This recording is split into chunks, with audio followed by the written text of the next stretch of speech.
next presenter is a dear friend of mine.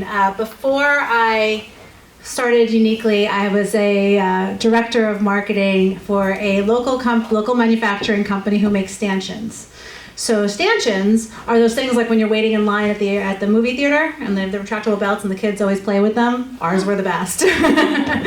So we worked at Visiontron, and Simon and I were just like the best of buds, sales and marketing, hanging out, and we would spend more time chatting about life, and he's quite a remarkable person. And I'm very grateful that he came here to share his story with us. So Simon, come on up, kid.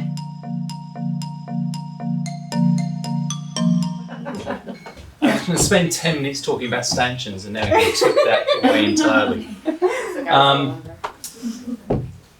Trust your instincts. I still don't know where this is going to go tonight in terms of conversation. Partly because I'm a salesman. That's what I do.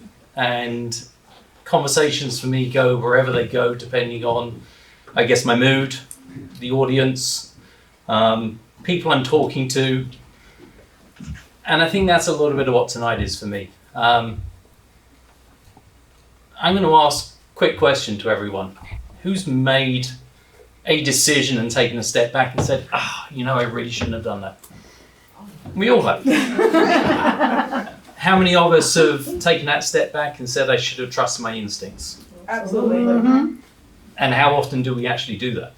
More often than So I think for me, I'll going to go through a few different stories, one of which you know very well. I credit this lady for a tremendous amount of things in my life. And I have two people, Scott, who you well know, and Angela. And I made some very questionable decisions in a relationship.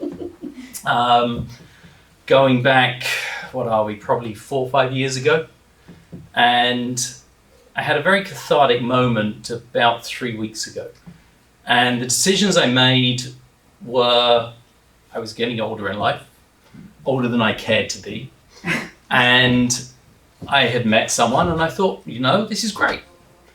Saw a whole bunch of red flags, but I was at that point where I was like, something, let me just suck it up and deal with it. Saw more red flags, well, it'll be fine. Then tried to have a child, and subsequently found out that I had cancer as a consequence of that. So one great thing came out of it. And then some pretty stupid shit happened. And I ended up one night I was living in Islip at the time, in Islip Town Hall, trying to find a cop to go with me to the house I owned with her, to get into the house, to get stuff out.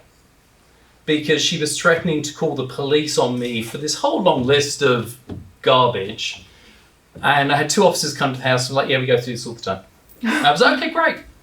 So what can I do? They were like, well, we can do this, this, and this. I was like, okay, great. Well, then what do I do? He said, you walk away. And I was like, I'm all good with that. I'm already trying to do that. So then my cathartic moment was, we get a call at work and we obviously sell stanchions and movie theaters, blah, blah, blah. We also sell a product that goes into police departments, fire, etc. And town of Islip want to meet with us. And I'm like, okay, no problem. Want to do a demo? We'll go do a demo. I plug the address in and I'm like, okay, I'm good. And then all of a sudden I'm like, oh crap, I'm going to Islip Town Hall. And I remember walking into Town Hall, doing this demo, meeting some really interesting people along the way. And as I do, I end up in a million different conversations in a million different ways. And I walked out of there going, I just got closure.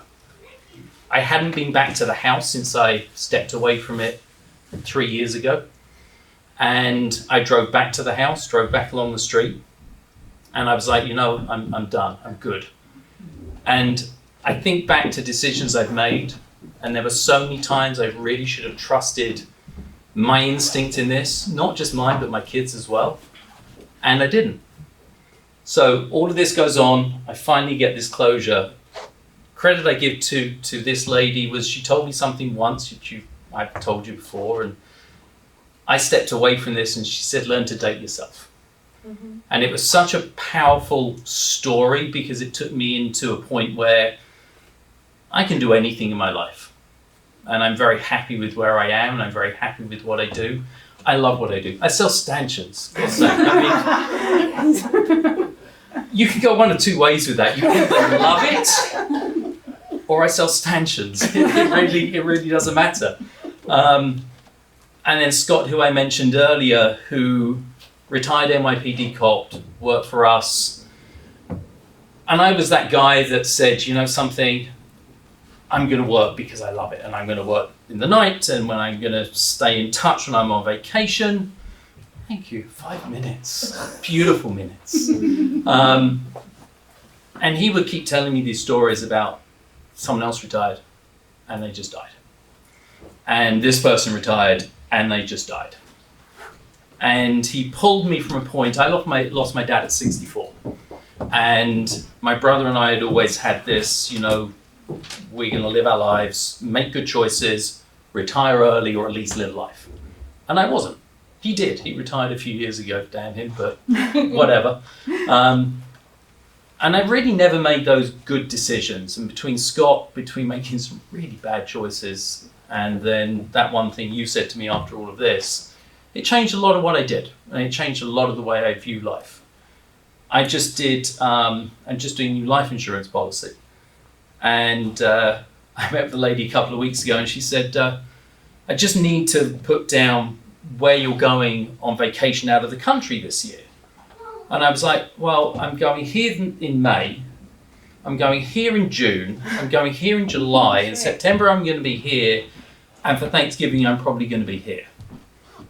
And that for me really came and stemmed from just making some very poor choices, not trusting my instincts, but coming out of it on the other side and now doing things that make me very, very happy every day. I don't care. Look, there's times my boys don't agree. My oldest is 19. I don't have somebody next to me say, no, he's not that age. Turns 20 in July at college. My youngest just turned 17 yesterday. Maya is 12. She gets life. My boys are very much, well, why did you do that? We disagree. Well, you know, sorry, I don't really care. Really don't. I'm me first. I happen to be a dad. I also happen to be an employer, but I am who matters. So this for me is key. You talk about stanchions and I talk about, my God, I sell stanchions. I spent 2 days in DC. I walked into 3 sports venues, did stuff that makes me incredibly happy. I get to stand in the Architects of the Capitol and watch visitors walking through our stuff with an immense sense of pride. When McCain laid in state, our stanchions were in the rotunda around his casket. We're in 9/11 Memorial, and we've been in 9/11 Memorial as a supplier since before they even were where they are, when they were in a small building. And that's a sense of pride that I have every single day. And it really comes from the decisions that we make. So, thank you. I appreciate all your time.